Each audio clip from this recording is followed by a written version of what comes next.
Well, what I'll do then is while you're doing this, I guess I could talk about the time I almost got into one.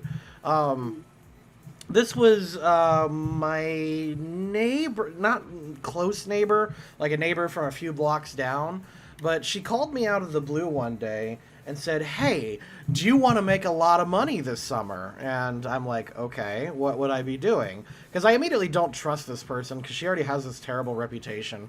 Um, she said, "You would be an insurance salesman." I'm like, Oh, "Okay." that's actually, yes, that is a MLM. There's some insurance ones out there. Yeah, and I'm like, "Okay, well, what does that mean?" And she said, "Well, we're going to go to this meeting. I'll drive you there. It'll be completely free. We'll have lunch, and we'll just drive home the next at the end of the day. How about it?" And I'm like, "Okay, sure." So, and my parents pushed me to it too because they're like, "You got to stop being a fat, stupid loser and get a job." And I'm like, "Okay, mom, love you too." So I joined her, and by the way, this was one of the most miserable days of my life, was joining my neighbor in her little insurance pyramid scheme. She dragged me to a town like 2 hours away at this meeting place. It was like this, like a strip mall almost. And when I got put, like, by the way, she took me, her daughter, and I was shoved in the back seat with two big ass fluffy women. And like I'm talking I respect big gals. My parents or my mother's a big gal and my dad is big, but like these are big ass fluffy women who are bigger than I am.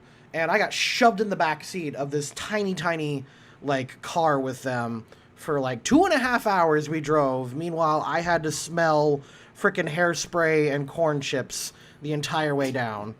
We get to this place at like break ass dawn, and we get into this building where this guy has handed us a script and said, "Okay, here's what you need to do.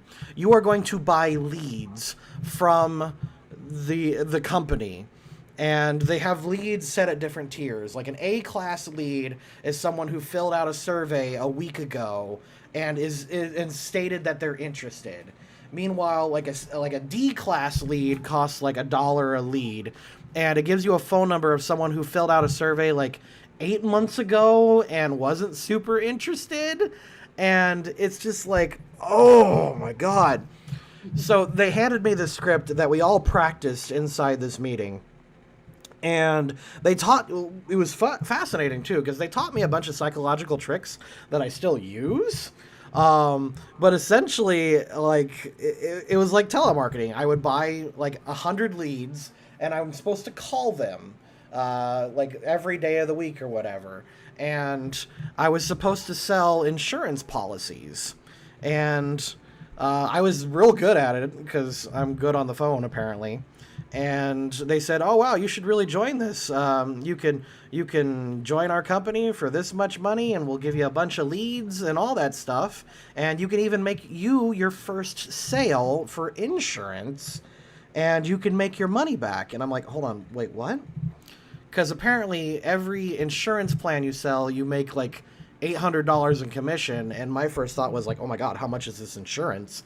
And the things that they were teaching us in this meeting come from this guy they call the salesman from hell.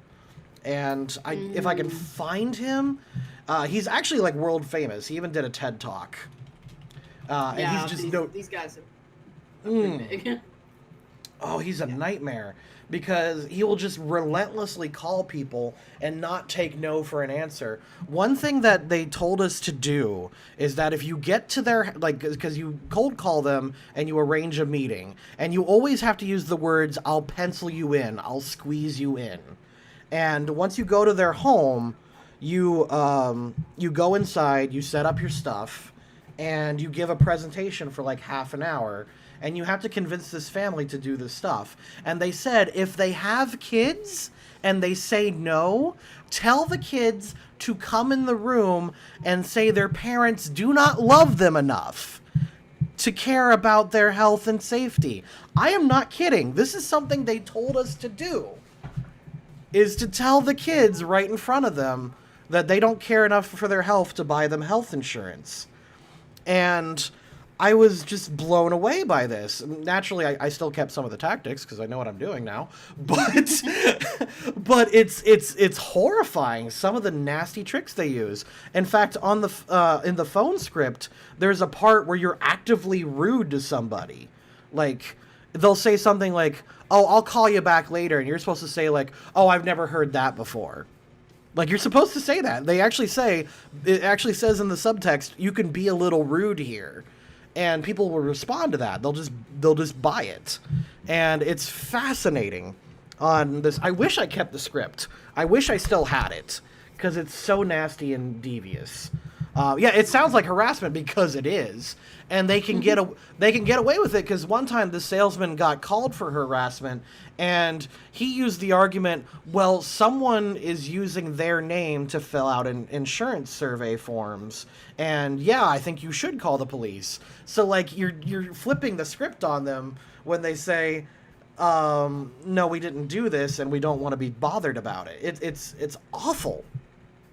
So that was my temporary experience. I left that day, and I got stuck. And by the way, I didn't get a free lunch out of this. I had to pay for my own lunch. Broke ass senior high school student who's going on to college, who's got no job. I had to pay for it myself. My neighbor was not nice enough to do that. I was pissed. Oh yeah, they get high schoolers too, like senior high schoolers in these things. Mm-hmm.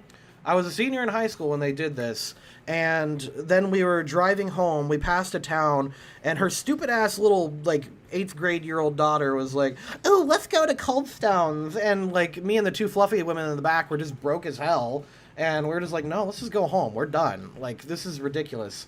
I think the fluffy women decided to join up, but I said no, and then I got a call, not from the salesman from hell, but from my one lady supervisor, and she was telling me, well, if you come on, you can recruit 3 people as well and make money off of them. And I said, hold on, I know what this is. I've heard of Enron. I know, like, you can't get me with this because I know it's a pyramid. They said, well, it looks like a pyramid and acts like a pyramid, but it's really not a pyramid. And I'm like, no. As a high schooler, I was not a confident person. I would go along most of the time with whatever adults told me, but even I could see the writing on that wall. That was pathetic, and it's all awful. I'm imagining now is high school Stuart because I've seen a picture of it. Oh yeah, no, it's nasty. I wish I kept the script, but they taught us like all these 6 psychological ways you can manipulate people. One of the first things they taught you is when you're looking at someone, look at what direction their eyes turn. If you are talking to them, they look up. They're a visual. If they're a visual learner, if they look left or right, they're an auditory listener. If they look down, they're a feeler. So if you notice this, they want you to switch your language to what they're doing. So if they look up and you say, okay, what do you think about this? And then you present them a graph. Or if they look right, you say, okay, listen to this. And then you have another part of the script. Or if they look down, how do you feel about taking care of your family?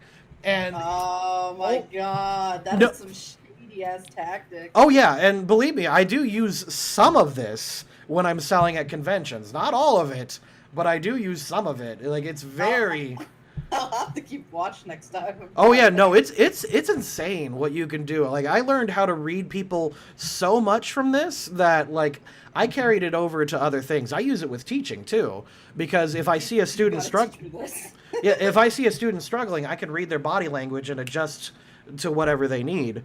So that's very handy. It's a very good skill. Psychics use it all the time, but yes. But it's essentially the same thing. But you keep saying it's a cult. And whew, oh, it is. It is.